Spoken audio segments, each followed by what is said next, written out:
Welcome to McPlum, simple solutions served daily. In this video, I will explain how to use Figma for app design. We'll start by navigating the user interface, which is quite intuitive. You'll learn to create your first project, setting up a new design file and canvas. Then, we'll dive into the fundamental tools like drawing basic shapes, adding text, and importing images to kickstart your design journey. It's a great way to begin your app design adventure. Next, we'll master frames, which are crucial for defining your app's screen dimensions across different devices. This ensures your designs look great on any screen. Then, discover the power of components, allowing you to create reusable elements like buttons or navigation bars, saving you significant time.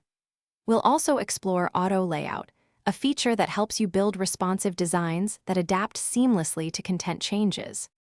Now, let's bring your designs to life with prototyping. You'll learn to link your frames together, creating an interactive flow that simulates a real app experience. This is fantastic for testing user journeys.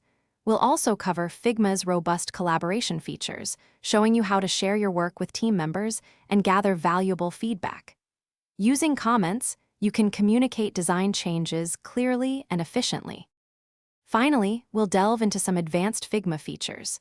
Discover how plugins can significantly enhance your workflow, adding powerful capabilities to your design toolkit. We'll then prepare your designs for developer handoff, ensuring a smooth transition from design to code.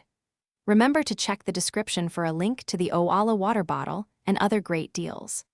Lastly, you'll learn to export your assets in different formats, ready for implementation in your app.